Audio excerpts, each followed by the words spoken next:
Welcome, everyone, to our webinar series on participation and representation in the digital age. My name is Jenny Oser, and I'm an associate professor of politics and government at Ben-Gurion University. I'm also the principal investigator of an ERC project on this topic, and I'm very honored to introduce our speaker today, Professor Rachel Gibson of the University of Manchester. Rachel is a professor of politics, and she is also the principal investigator of an ERC advanced project on digital campaigning and electoral democracy. And she has published a wide range of very impactful articles and books on these topics. To make the most of our time with Rachel, a few notes on how we'll run this webinar. First, Rachel will speak until the top of the hour. Second, I'll introduce our course panelists who've prepared questions in advance. And third, we'll select questions that participants write to us in the chat for Rachel's response. So during the talk, we welcome you. Send your questions in the chat to any of us who are defined as co-hosts for the panelists' review. Thank you all for joining us. And Rachel, the floor is yours. Thank you, Jenny. Okay, well, I will now start to share my screen and just make sure that everybody can see it. And if I do go over the hour, Jenny, please, give me the warning bell. Okay, so I think you can all now see my screen. Is that right? Yep. Yeah. Okay, doke. Well, thank you so much for this opportunity to share the research that myself and my colleagues working on my project have been doing.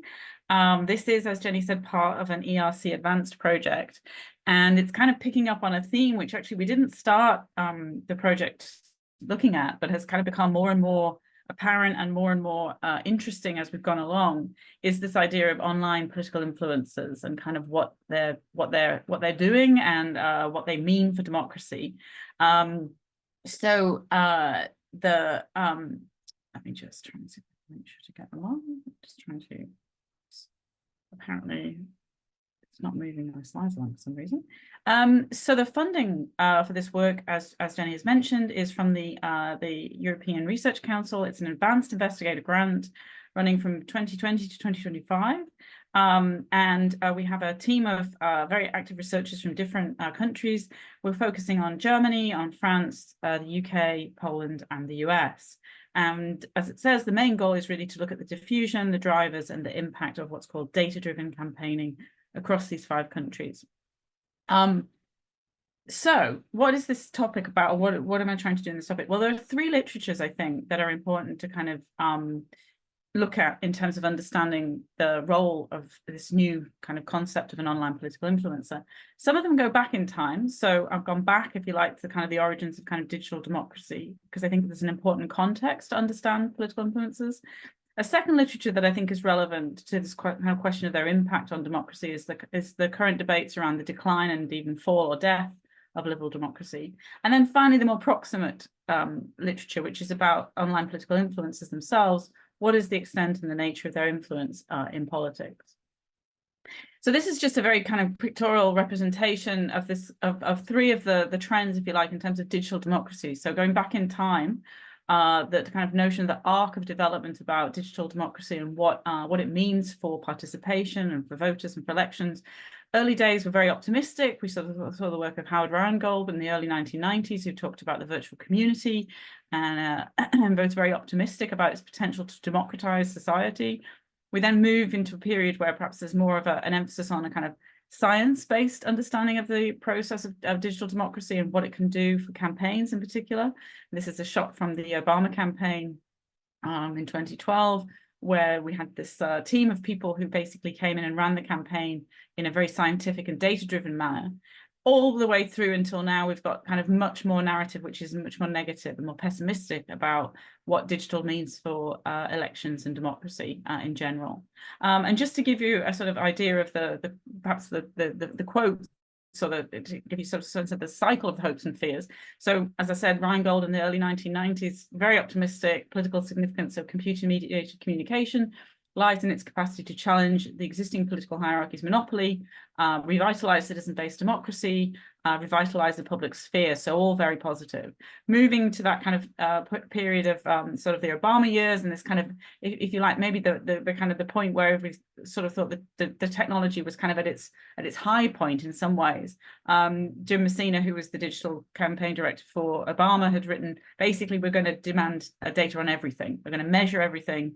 And we're going to put analytics inside of us to study the entire time to make sure we're being smart. The mantra became, if you didn't enter the data, you didn't do the work. So this very, very kind of like the digital had moved to the center of the campaign, and was seen as driving things. And then, as I said, moving forward a little bit to the most recent set of elections after 2016, Nate Persili's argument in Journal of Democracy was much more critical, arguing that now the internet is seen as potentially a tool of welcoming what he called a new and foreign species. Those who worry about the implications of the 2016 campaign are left to wonder whether it illustrates the vulnerabilities of democracy in the internet age, especially when it comes to the integrity of the information voters will access as they choose between candidates. So this is kind of arc of, as I said, the kind of narrative where we've gone from kind of very kind of hopeful to perhaps more kind of sort of neutral to more pessimistic in terms of what digital can do for democracy. Interlinked with this, I think, is the kind of more recent years as well has been this kind of narrative, which I'm sure Jenny has talked about in her class, and most of you will be familiar with, which is this kind of idea of we're witnessing a decline and even fall or death of liberal democracy. This has been, an argument that has kind of gained traction, starting probably with the work of Foer and Monk. I've pulled a quote from 2019, but it was probably Foer and Monk's work in sort of mid 2010s that really kind of like set this narrative about what they call democratic deconsolidation, and this notion that people were souring on democratic institutions, becoming more open to authoritarian alternatives and voting for anti-system parties. And they noted these trends and sort of argued that this was breeding a kind of deconsolidation and a kind of fragmentation and a sort of disintegration, effectively, of democracy from the bottom up in terms of culturally. Then the work of obviously Levitsky and Blatt has been very influential in terms of democracy's dying. The argument that it doesn't happen overnight, but the system is in motion, and this is kind of the inexorable way that we're moving towards now, is that authoritarianism kind of creeping in many democratic systems and kind of undermining the fundamental principles and values of democracy.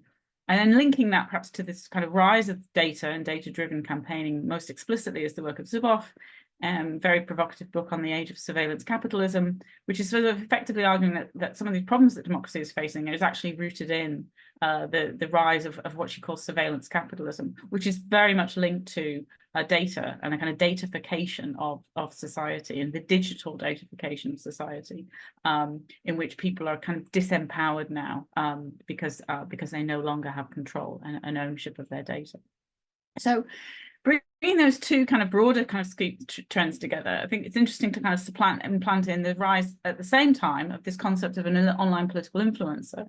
And this has kind of become an increasing focus of attention within the literature on both digital communication, but also now, I think, within elections and political participation and political parties as well.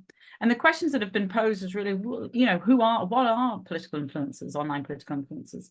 Who are they? And this is kind of almost this is a debate in and of itself. In terms of the conceptual definition, who's in and who's out, who's considered one and who's not. And then there's a whole other set of questions about how we identify them empirically. There are many different methods that have been used to try to measure or identify, detect online political influences, and coming up with different, you'll come up with different findings based on which method that you use.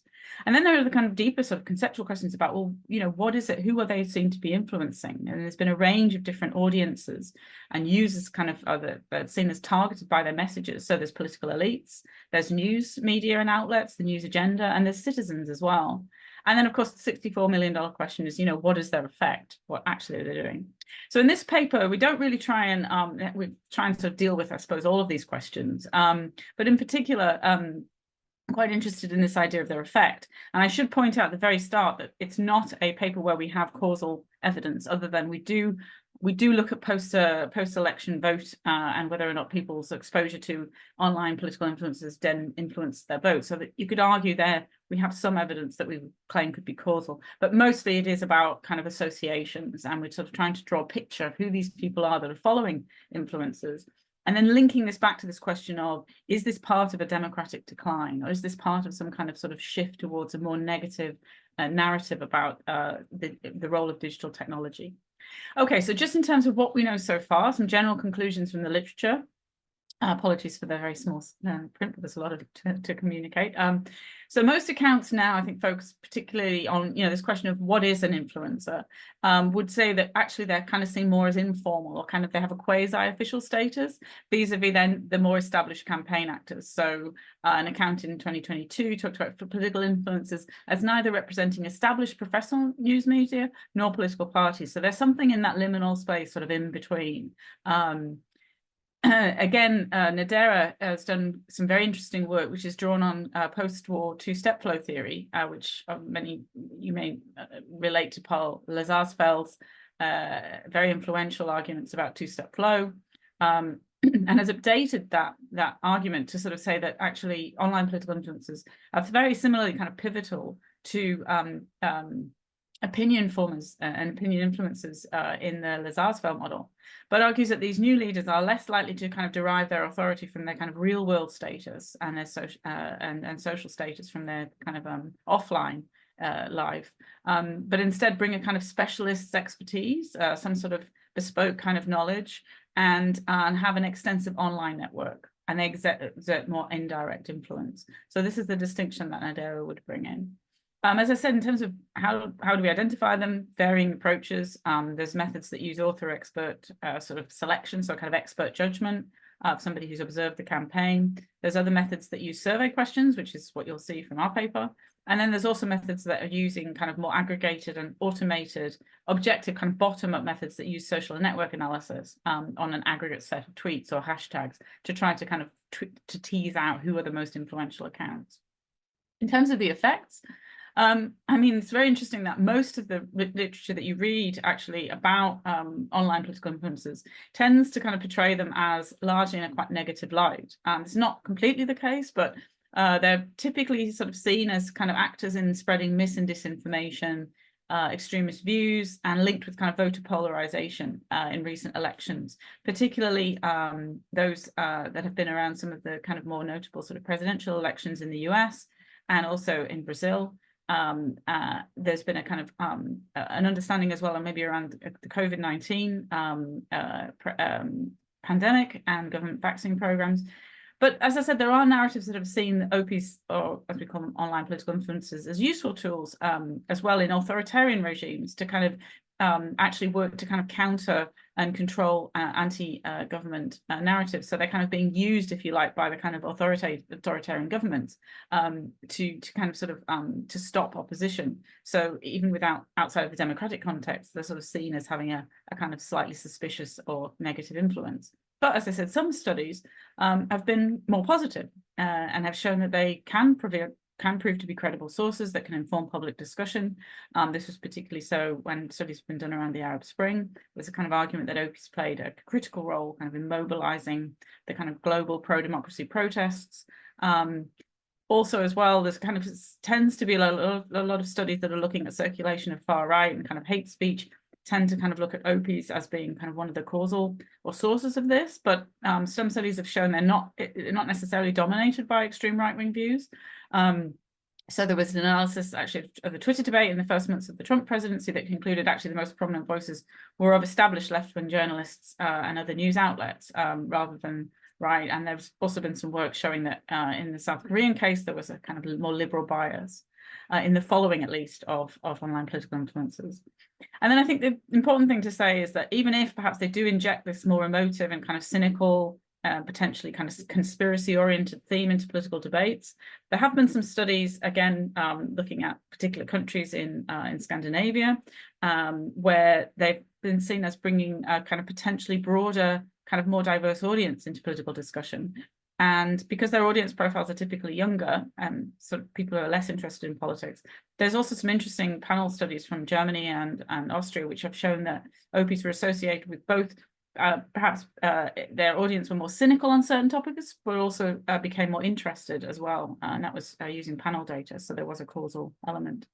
So just to say that in some ways, I think the jury is out. But in general, I think that the kind of the question that we're posing, which is that are they harmful or helpful to democracy? We can argue that you could go both ways. You could hypothesize that they could potentially be both. And as I said, this paper is kind of joining the dots or linking together these trends as this arc of from kind of positive to kind of an optimism to kind of negative and pessimism in the kind of digital democracy literature, and then also to this kind of more recent sort of discussion and kind of lament about the failings and the decline of democracy. The point is that as these trends have emerged, as I said, online political influences have also kind of gained traction, and so linking them together, we're not necessarily saying there automatically must be a common cause, but there is a kind of an interesting question of to what extent they are linked to this idea of democratic deconsolidation and democratic kind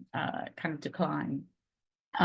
Just some caveats around that. I think it's important to say that the claims kind of about the impending death of liberal democracy, there is a kind of argument that they are somewhat exaggerated, even if democracies are now in terminal decline. Democracies don't die overnight. So, and this kind of idea that celebrification of politics or political celebrities as online political influencers kind of could seem to be is not unique to social media. So these trends have been around for a while. That said, I think the kind of attribution of OP status to populist leaders as amplifiers of alt-right, extremist, conspiratorial narratives it does raise some questions about to what extent they're linked. As I said, it may be symptomatic or epiphenomenal with this current spiral of decline. So that's this question that the paper, I think, really tries to take a first step towards trying to investigate systematically, looking at the case of the US. So some hypotheses. So the first set of hypotheses that we're interested in are kind of drawing directly on the deconsolidation thesis, if you like, of particularly Foer and Monk, that citizens are withdrawing or soured on democracy in general and are less trusting of key political institutions and being more attracted to anti-system populist candidates. So the set of hypotheses that we explore here are kind of linked to if individuals who have a higher exposure to online political influences, if these deconsolidation thesis is holding, we would expect to see that they're more ideologically extreme.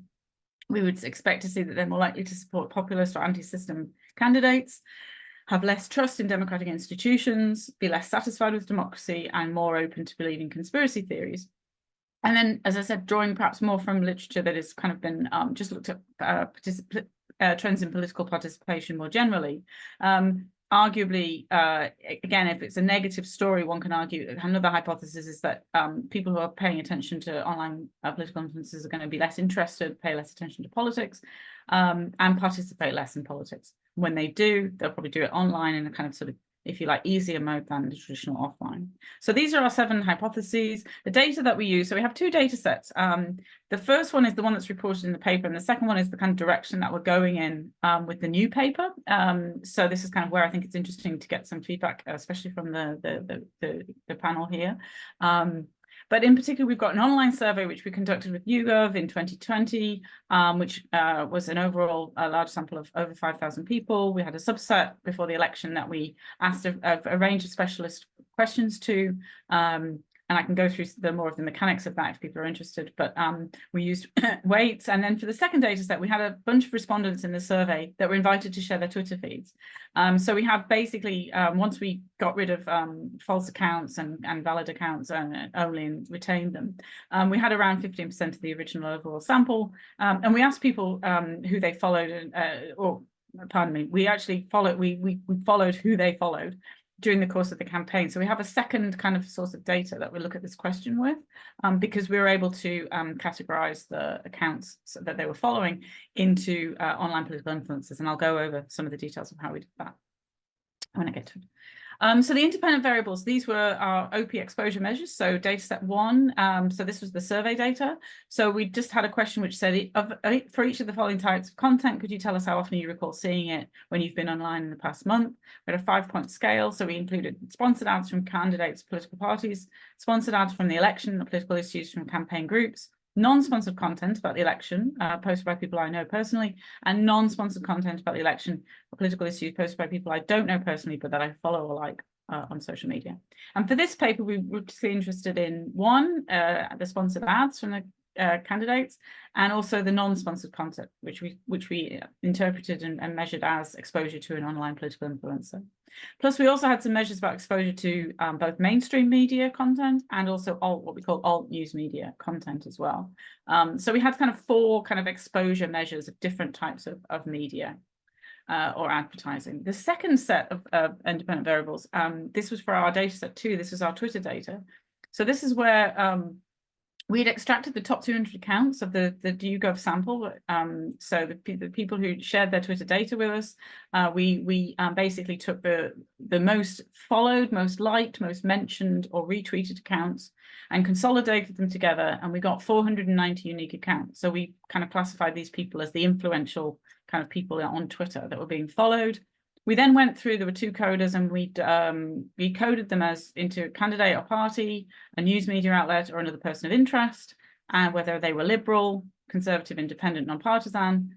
And as I said, this was kind of also based on if they mentioned, retweeted, liked, or were followed by respondents.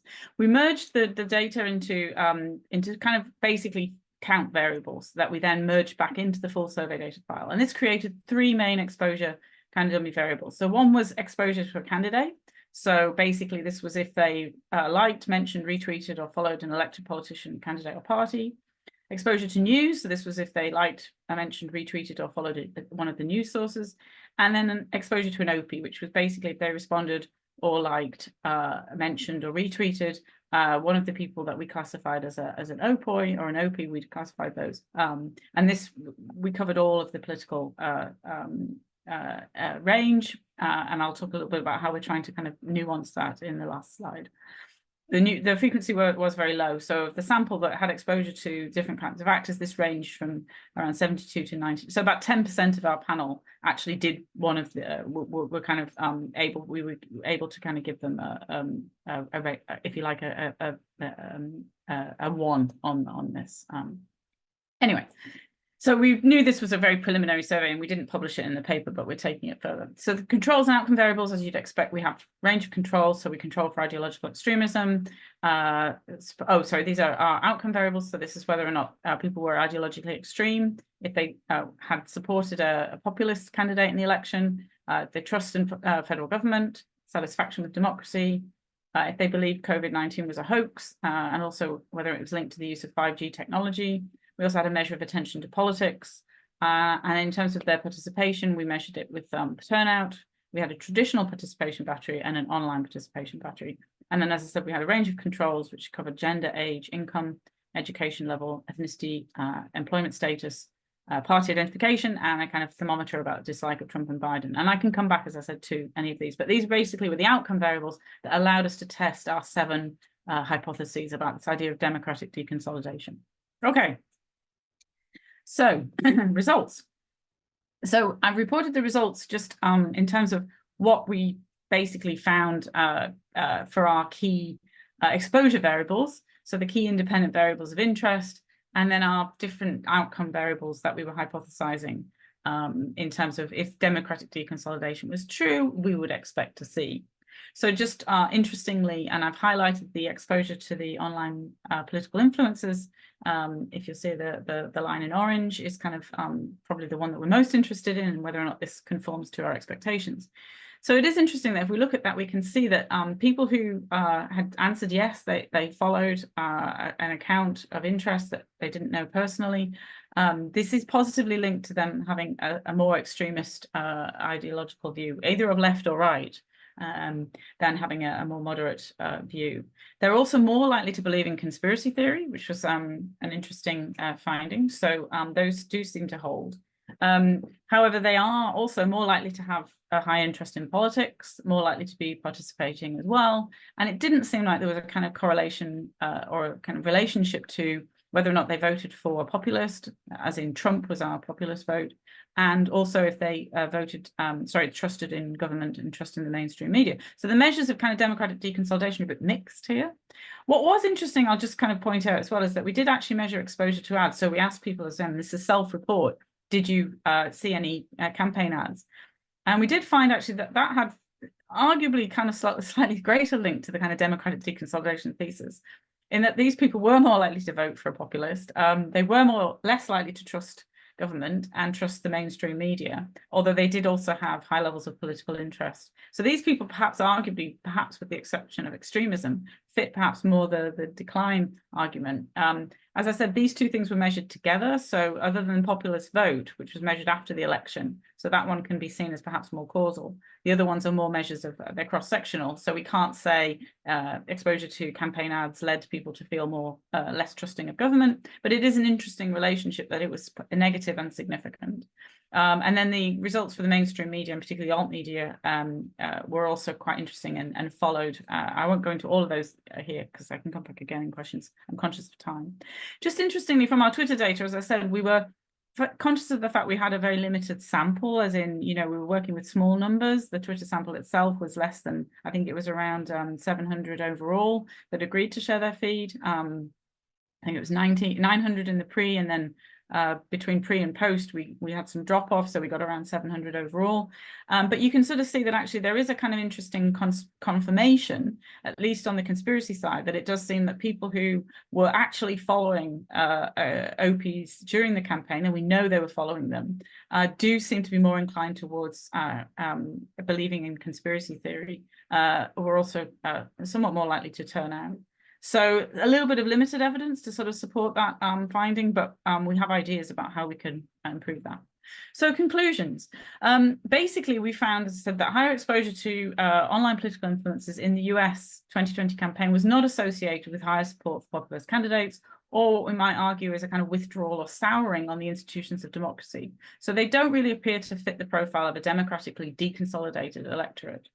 Those with higher exposure to online political influencers are more interested in politics and more engaged. They do participate at a higher rate.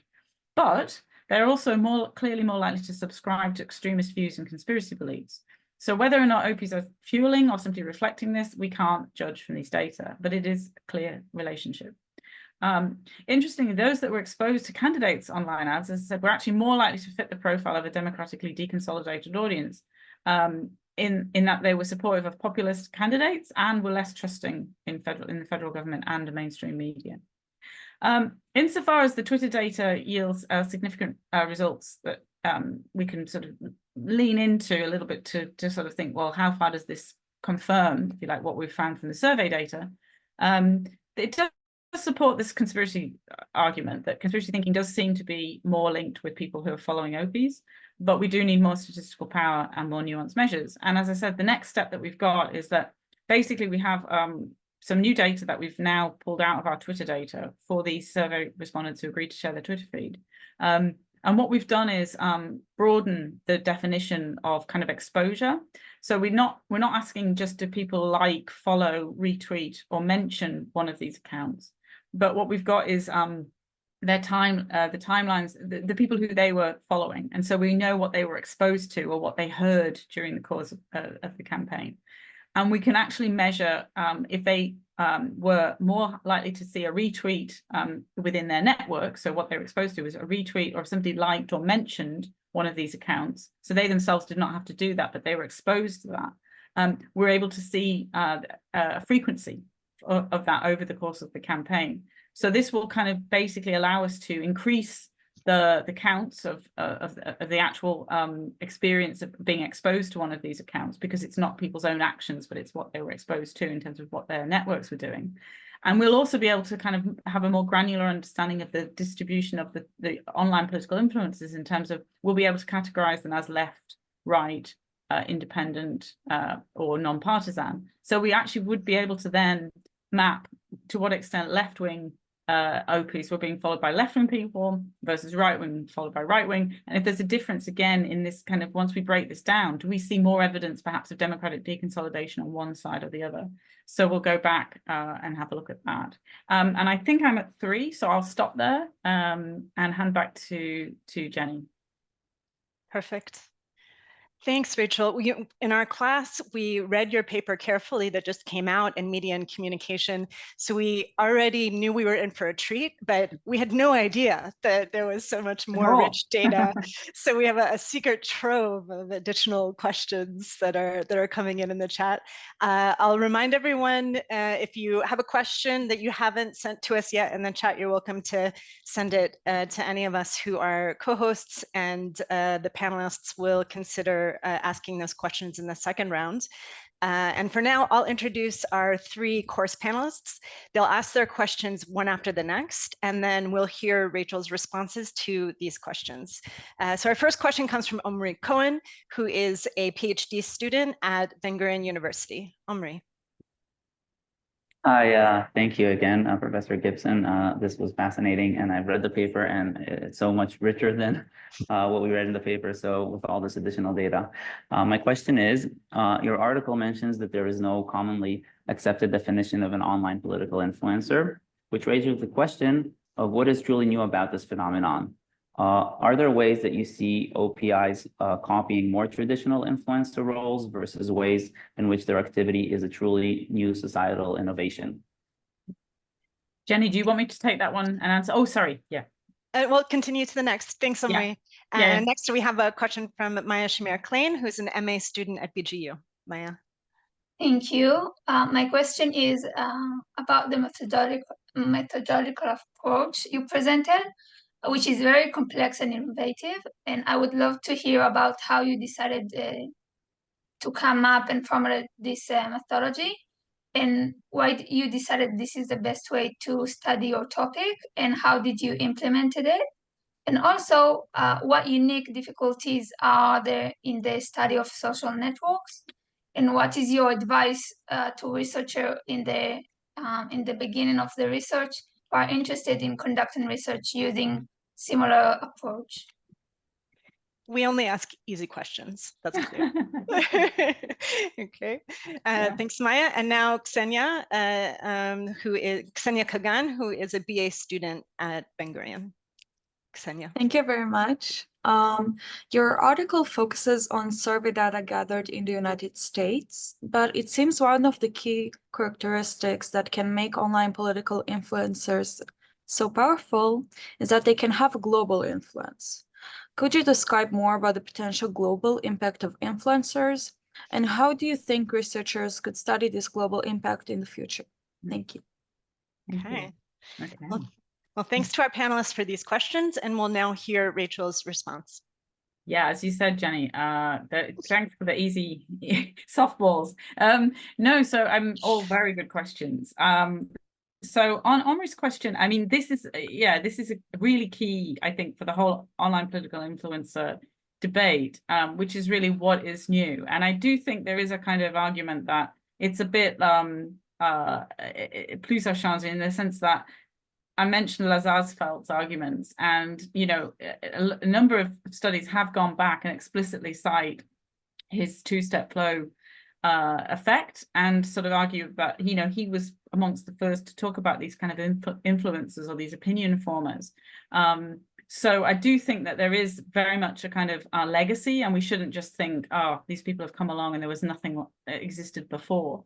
But I think as I think it's Nadira in particular makes the point that there is this kind of difference perhaps in their background. So previously influencers and these people who kind of pushed a kind of two-step flow message were kind of people that were sort of seen as having social status in a community in an offline way. And they would be kind of the sources of opinion, and they would be able to kind of influence other people to kind of shape their views, and they were sort of seen as respected sort of authorities.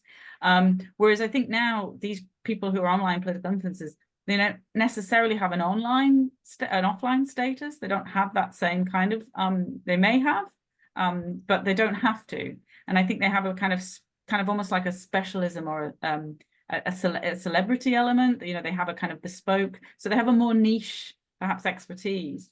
And they have this kind of network of people that are out there that obviously they've built up, and there's a little bit like, well, how do you get the network if you're not seen as kind of influential? And so using network to kind of define an influencer is a little bit tautological, and you've got to kind of say, well, what came first? But certainly the virality of the medium and the fact that you can reach people quickly, you can build up a following, you can get your messages out there much more kind of sort of much more rapidly. I think that is a difference to previous kinds of influence. So it's the kind of the scale and the scope perhaps of what they can do, but also perhaps the transitory nature. So in a sense, they can probably come and go in a way that probably previously influences were more stable. So they may have had a narrower range perhaps, but they were probably more fixed in terms of they had this offline presence. And I think on the second question, posed by Maya, again, so I think all of them were excellent questions. I think this is this gets to the methodological issue, which I've been kind of struggling with. And actually, I'm going to the European Political Science meetings in Cologne in a couple of weeks. And this is 2 papers that will exactly deal with this question of how is it that we can detect what is the best method for kind of finding political influences. And in a sense, I think what we've kind of concluded is there's no one best method. It sort of depends a little bit on what it is that you're interested in trying to explore. So I think one of the interesting things that has come out of one of the studies that we've done is that we've compared if you use an expert judgment, which tends to rely on media reports and other things, versus if you use a kind of more bottom-up sort of where you grab a bunch of tweets and you try and explore them. We're using social network analysis, so it's a kind of top-down versus bottom-up. What we're finding is that particularly relying on media reports, you find that there are less media accounts that are referred to as influential, which is interesting because maybe the media don't want to see themselves as having this undue influence, so they're more likely to report on other types of influencer. But you tend to see less emphasis on seeing in the media and journalists and prominent journalists as influencers. Whereas when you look at the data that comes out of social network analysis or kind of more bottom-up, more objective kind of data, there does seem to be, it's more inclusive, and it is talking more about the media outlets. So it's an interesting point that it really does depend where you start and what what kind of methods you use is going to determine what kinds of people you're seeing as influential. For our purposes, we used the methods we used largely because, in a sense, it was the data that we had. So there is a kind of, as I said, a sort of a precedent for asking people on surveys, and arguably that is a kind of accurate way in the one sense because you're asking people, are you being exposed to these people, and they're telling you yes or no. And then in some cases, they're also asking who's being followed. So there is a kind of a direct kind of measure. Of course, it's reliant on recall and self-report, using things like the other method that we've used, which is the Twitter method, which is actually following who they're following and understanding that is arguably more accurate and more objective in terms of being able to kind of understand the actual nature of the accounts that are being followed.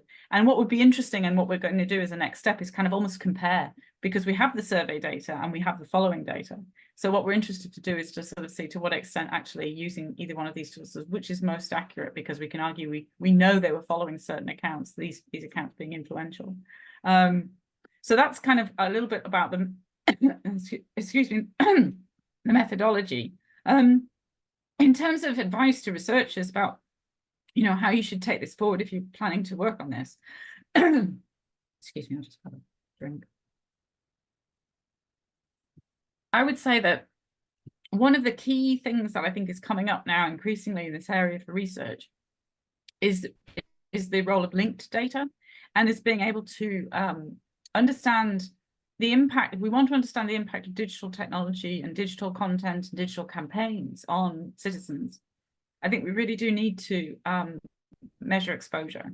And as I said, survey data can take you so far, but I think it's very important to have some kind of objective measure as well, to know actually to what extent the people who said they were kind of following people or said that they'd seen a campaign ad actually have seen that.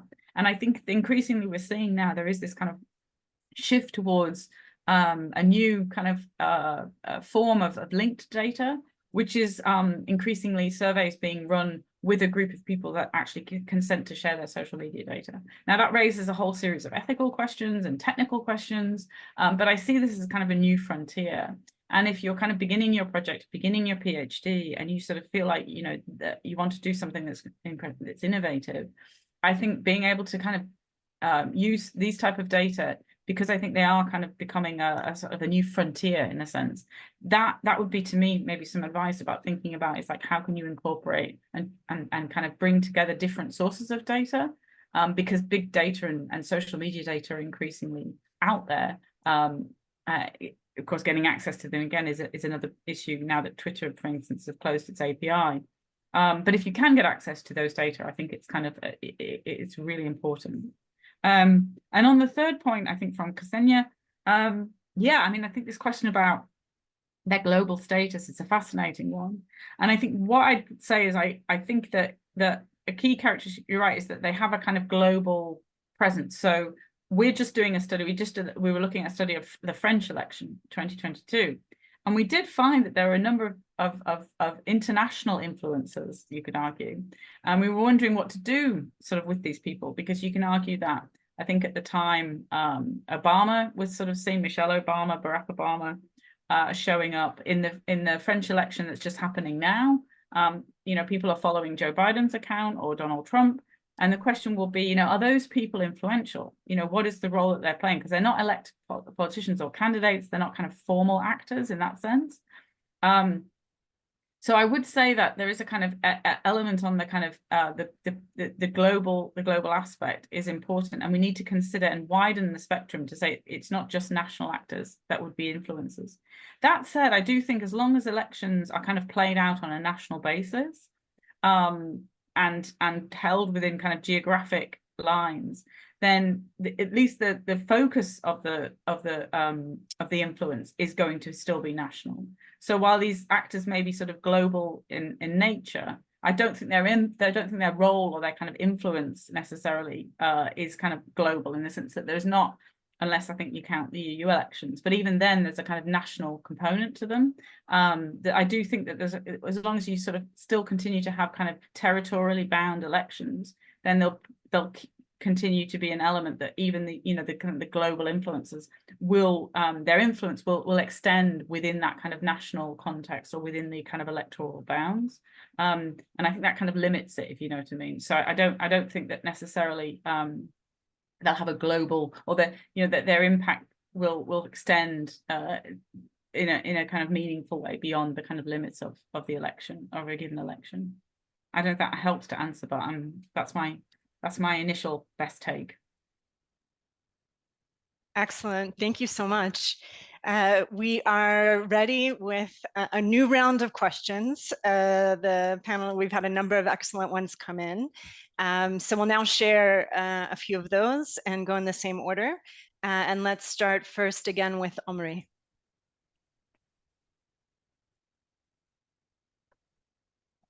Okay. So a question on social networks. What unique difficulties are there in the study of social networks, and what is your advice to researchers who are interested in conducting this research? You mentioned the exposure to real data, not self-reports.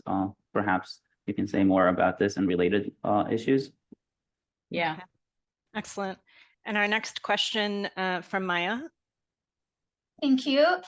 Considering the rapid evolution of social media and the new trend emerging almost daily, do you think the rise of influencers has had a significant and lasting impact on participation, or do you think it might be sort of a passing trend? And what are the trends that you think we should look into the most?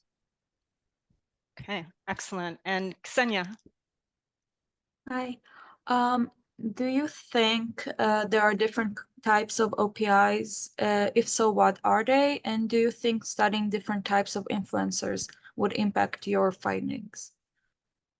Okay, and I'm also going to add in a fourth here, and I'll put it in the, let me see if I can get it to the whole group chat, copying it in here. This question came in from Nir Greenberg, who's the senior researcher also on my ERC project. Some of you may know his work. Nir just had his second paper in Science accepted recently, so it's an honor to have him here. He asked two questions here. I'll read them out. What is the crossover of general purpose influencers between non-political and political messaging at critical political times, such as an election? And the second question he was curious if you had any comments on is, what about influencers that are lower down the distribution, these sort of micro influencers, and how might the results be impacted if we could study them a bit more carefully? So sneak that question in. Okay. Yeah, so on this point about the social network analysis, I mean, I have to confess, I'm not a social network analysis expert. I work with people who do it, but I'm not myself trained in it. But I do know that there's an awful lot now, increasingly, I think, of the work that's being done on influencers uses social network analysis and then metrics around kind of node centrality. It's sort of seen, I think, as a kind of, a more neutral method to be able to kind of sort of detect influence. So, some of the studies where people already know or feel like they know who the influencers are can be critiqued, I suppose, on the basis that there is subjective judgment. Whereas I think those studies that typically, they use a hashtag or a set of hashtags or some keywords, and they pick an event like the Polish election or the European elections, and then gather a whole range of tweets typically, and then we'll explore those tweets to kind of understand through a kind of bottom-up approach which are the most influential accounts, and they'll kind of use them in terms of things like, who's retweeting. It tends to be the kind of the common kind of way it's done, is that who's being retweeted the most, and they can also, so they'll try and nuance it, not just simply using like a simple count, but they might use it in terms of interactions or an engagement. So there's kind of, if you like, more simplistic and more sophisticated ways that I think social network analysis can be used. But I do think it is a kind of a key method, and certainly in terms of the work that we've done, we haven't gone down that route yet, but I am actually working with someone who is a social network analysis person, and they're very keen to kind of bring more of that to it. So I see that as very fruitful opportunity to kind of, and I think more studies that are published will use that method. In terms of the question, the rise around Maya's question about the rise of influencers and this kind of lasting influence. I mean, I think, it is interesting that I do think, just thinking about what I said earlier about the Lazarsfeld argument, and that, in a way, I think that in the past, probably influencers, when it wasn't the digital environment, maybe had a stronger, a more lasting, and more durable quality. Whereas because social media is very ephemeral and, trends come and go very quickly, that you can sort of see these spikes or these kind of swarms of interest, and then they kind of recede. So there's a kind of sort of almost like a sort of, a flow of attention on the internet that you can kind of map.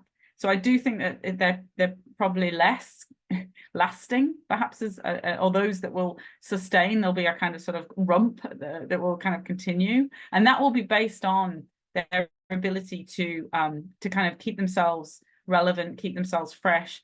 But I think particularly it's about the authenticity of their message, and if they can kind of remain true to kind of sort of what their audience.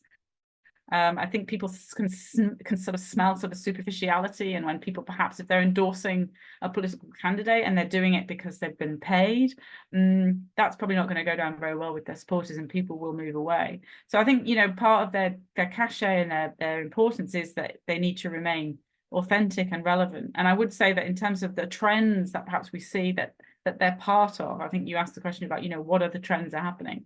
I think they kind of represent this kind of shift towards this kind of desire for authenticity in communication, and a kind of more confessional sort of approach. So maybe moving away from sort of the blitzy, kind of glitzy campaign ads, very high produced sort of television kind of sort of ads that, campaigns have run, to a kind of towards a more sort of intimate, personalized, kind of confessional, and this kind of third party. So it's just, a political candidate, if they can get an influencer to kind of sort of buy into their message and help them, like a Taylor Swift, for example, Biden is very keen to make sure that if Taylor Swift would, endorse him, that would give him so much more kind of credibility within a particular demographic.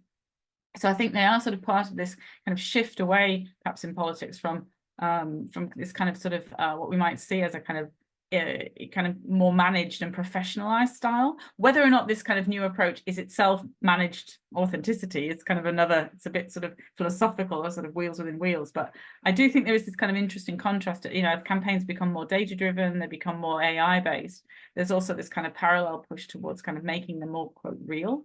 So I think that's kind of an interesting kind of dualism that these influencers point to.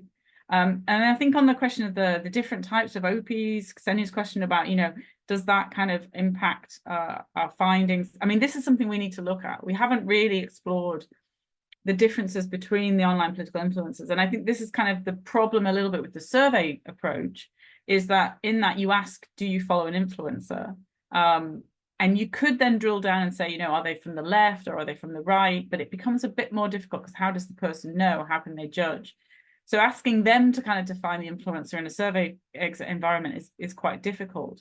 But then you're just left with a generic, I followed an influencer. So I do think that kind of my point about maybe if we can get this more like observational data about who they're following, who they're friends with, who they are kind of sort of exposed to online. That would be kind of a way that you could then build perhaps this more nuanced and more granular picture about different types of influencers. So, the researcher then gets to say, oh, well, I know so-and-so was following these 500 accounts, and I can go in and have a look and see, well, was this a left-wing politician? Was it right-wing politician? Was it news media? So you can make those fine-grained judgments and you can begin to categorize them.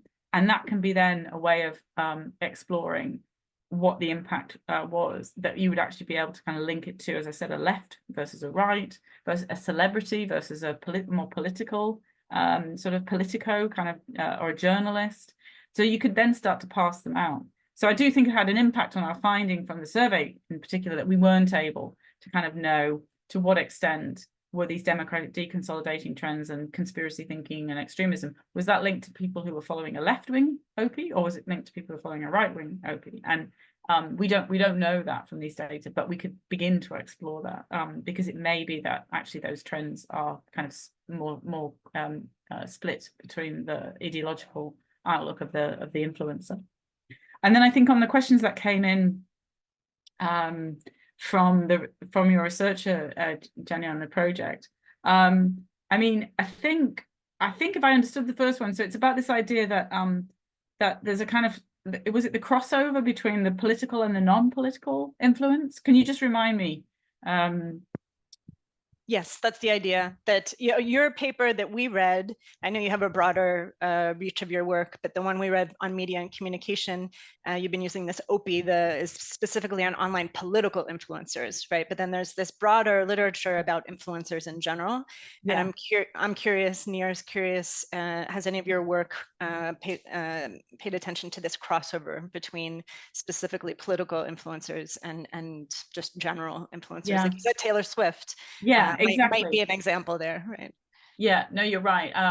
So in the research that we did, as we said, because we said people who followed and you don't know, this could include celebrities, it could include non-political influencers. So we've kind of bunched them together. And I think this gets to the previous point actually about the different types of online political influencers, because as you said, there are people who they are political in a sense that they are either they've worked in the politics, or they've been formerly politicians, or they're very kind of political journalists. So they kind of clearly are taking on a political role and they're seeking to talk about politics. So that's kind of one group. But then you also have this group of people who are not overtly political, but who will weigh in, who will kind of occasionally make a political statement. And they're more like, not seen as, and I would argue that perhaps there's maybe an inverse effect in the sense that maybe they're less likely to talk about politics. And so overall, they're probably less influential. But in the confines of an election, arguably, when they speak, because they don't ordinarily talk about politics, they will be probably more listened to by their followers.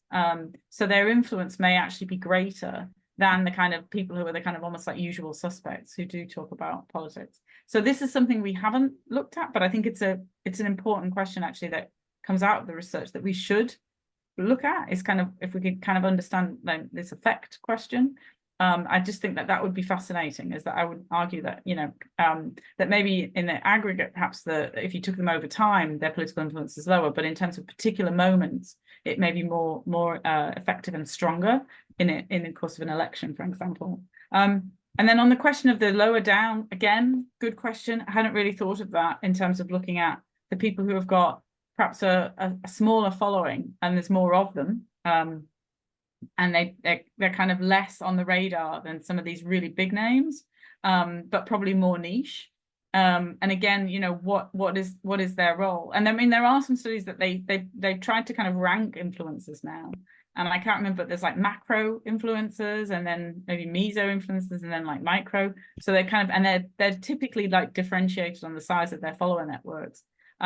So you could argue that, you know, the kind of the micro influencers, the smaller ones, again, it's maybe this question of like, they've got fewer followers, but they've probably got more opportunity to interact with their followers in a kind of maybe like even one-to-one basis, or kind of, you know, do sort of more, be appearing to be more personal.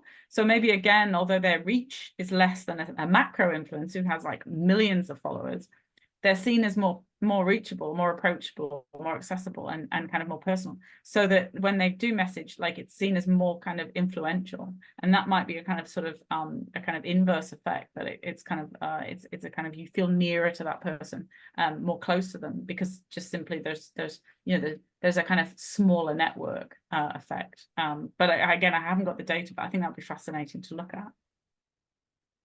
Wow, thank you. Let me check in with our panelists if anyone wants to ask an additional question. I have one that came in, but I'll pause and hear if Maya, Omri, or Ksenia received anything. Okay, so we'll wrap up with a whiz bang of a hard one that's impossible to answer, but I'll ask it anyway. And we're interested in your speculation here. This question comes in from Judy, who's one of our class members, and she asks, could the rise of online influencers in politics, we sort of really focus on them as potentially causing all of these bad effects, right? And she asked the question, could it be that the influencers are sort of the result of this deconsolidation, this question between which factor is causing which in this democratic deconsolidation?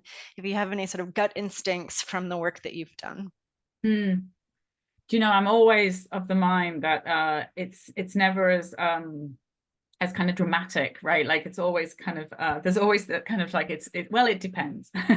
so that's kind of always the get out when you sort of present an academic paper. But no, I would say that you know, the reason why I was kind of drawing on these earlier literatures when I was starting to consider the online political influencer work was that I first of all threw myself into that, sort of looking through all of the studies that had been done recently and realizing that it had gone through this kind of really high growth phase, that it wasn't really discussed 10 years ago, but now it really is a thing.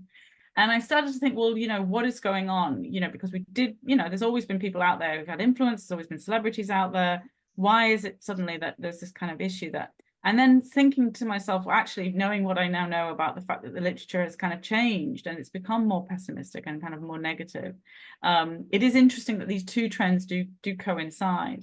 And so it is that kind of chicken and the egg, which I think the thing that I'm being sort of like, you know, kind of pushed a little bit to kind of sort of say, well, which is driving which? I would argue, I mean, I couldn't say that I think these online political influences are the kind of sort of driver of what we might see as democratic deconsolidation. But neither do I think that they're just completely some sort of epiphenomenal output, that they just happen to be a symptom. So I do think there's kind of an underlying, you know, cultural change that is happening, that the withdrawal from democracy is the best option, the kind of support for populism. You know, there's fundamental structural socioeconomic kind of you know, psychological roots of that which extend beyond outside of the digital. But clearly there has to be a role, I think, that the social media is now playing in terms of fueling that, and there is a kind of independent effect, perhaps even driving it. So there is a kind of sort of cyclical or driver element to it that maybe it wouldn't, you know, be extending to the kind of the fears of the death of democracy if we weren't all kind of sort of hooked on social media. So in the sense I have become, I think, more pessimistic or more kind of critical of the digital environment. I mean, I do think there are things that they can do, as I've pointed out. There are some positives about online political influences. The story is not all bad. But in general, they are kind of frequently sort of linked to and seen as kind of fueling conspiracy narratives. And I do think there is a kind of causal element there now. So not the whole story, but yeah, I actually would kind of come out on the pointing the finger of accusation perhaps at them. They're not just simply an outcome or a symptom. Wow, fascinating. It's clear, no doubt, there's much more research to be done. So we look forward to these papers you mentioned at EPSA and ECPR. We have members in the panel who will be excited to hear your papers there and connect with you there. So thanks to Rachel and to our panelists for leading this webinar and to our participants for asking such great questions. We are pleased to see so many people here from different places. And we look forward to seeing you again in our upcoming webinar. Our next webinar in July is going to be with Hari Han from Johns Hopkins University on organizing and democracy. Thanks, and see you then.